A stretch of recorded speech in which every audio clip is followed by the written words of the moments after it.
दोस्तों भगवान की कई लीलाएं भक्त के साथ आपने सुनी होगी, उसी में से मैं एक लीला आपको बताता हूँ। दोस्तों महाराष्ट्र की पावन धरती पर नामदेव जी रहते थे। उनके लिए भगवान विट्ठल केवल मूर्ति नहीं बल्कि उनके सखा, उनके माता पिता और उनके सब कुछ हुआ करते थे। वे भगवान से ऐसे बातें करते थे जैसे हम और आप आपस में करते हैं। दोस्तों नामदेव जी एकादशी कुछ इस तरीके से करते थे कि वे स्वयं एकादशी करते थे, उतना ही नहीं सबसे करवाते थे।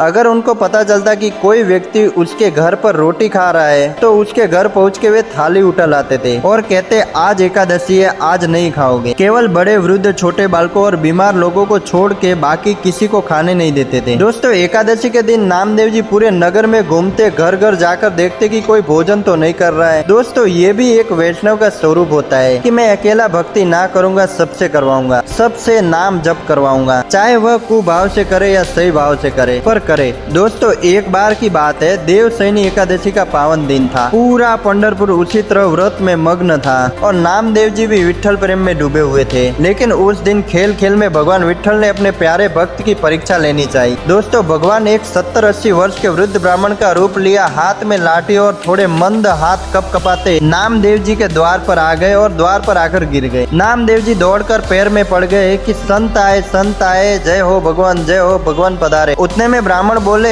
मैंने 20-22 दिन से कुछ खाया नहीं है, मुझे बहुत जोरों की भूख लगी है, कुछ जल्दी से रोटी सब्जी चावल आदि बनाओ और मुझे खिलाओ। तो नामदेव जी बोले देवी केला लेके आओ, सेब लेके आओ, अमरूद लेके आओ, फल खिलाओ। तो ब्राह्मण बोले नहीं मुझे तो रोटी ही खानी है। अब नामदेव जी बोले भगवान आज एकादशी है, आज तो अन्य नहीं बनेगा घर पर। तो ब्राह्मण बोले आप भले ही न खाओ, मुझे तो खिला दो, नहीं तो मेरे प्राण निकल जाएंगे। मैं 70-80 वर्ष का वृद्ध हूँ, ऐसा मत करो मेरे साथ। तो नामदेव जी बोले इससे बढ़िया क्या होगा, एकादशी के दिन प्राण निकलेंगे, सीधे वैकुंठ जाओगे, लेकिन रोटी नहीं खाने दूंगा। भगवान बोले कैसे आदमी हो तुम, हम मर जाएंगे वो चलेगा। उतने में नामदेव जी बोले बिल्कुल नहीं खाने देंगे, द्वादशी तक इंतजार कर लो, अभी खाने के लिए बहुत सी चीजें दूसरी है। अब भगवान तो नामदेव जी की परीक्षा लेने आए थे, जोर जोर से चिल्लाने लगे अरे मैं किसके द्वारे आ गया, अरे मेरी जबरदस्ती एकादशी करवा रहा है, अरे मेरे तो प्राण निकले जा रहे। इतने में गली मोहल्ले में भीड़ लग गई। अब लोग आकर के नामदेव जी को सुनाने लगे अरे तुम्हारी एकादशी तुम करो, इनसे क्यों करवा रहे हो, बेचारे महात्मा मर जाएंगे अभी। पर फिर भी नामदेव जी अपनी बात पर अड़िग रहे। इतने में एक पड़ोसी बोला बाबा आप मेरे घर चलो, वहाँ खा लीजिएगा। तो नामदेव जी ने पैर पकड़ लिए, बोले जाने भी नहीं दूंगा, खाने भी नहीं दूंगा, यहीं रहो। खाना है तो ये है ना, फल खाओ, मकाने खाओ, दूध पी लो, पर अन्न नहीं खाने दूंगा। गांव वाले नामदेव जी को भला बुरा कहने लगे, बोले ये कैसी भक्ति है तुम्हारी, एक व्यक्ति के प्राण निकले जा रहे हैं और तुम अपने नियम इन पे थोप रहे हो। नामदेव जी बोले सब दोष भले मुझ पे लग जाए, पर मैं एकादशी का उल्लंघन देख नहीं पाऊंगा। अब भगवान ने सोचा ब्रह्मास्त्र चलाना ही होगा। अभी तक तो वे तड़प ही रहे थे, अब उन्होंने ऐसी स्थिति कर ली जैसे सही में प्राण ही निकल गए उनके। गली मोहल्ले वाले बोलने लगे राम राम राम, ऐसी एकादशी का क्या फायदा नामदेव, प्राण निकल गए उनके, तुम्हारे घर पर दोष लगेगा तुमको, तुम्हारी भक्ति व्यर्थ है, तुम जबरदस्ती करवाते हो सबसे। इतना सुनते ही नामदेव जी के नेत्र सजल हो गए और पत्नी से बोले अपराध तो हो गया हमसे, भले ही भगवान के एकादशी के पालन का ही सही, पर लगा तो है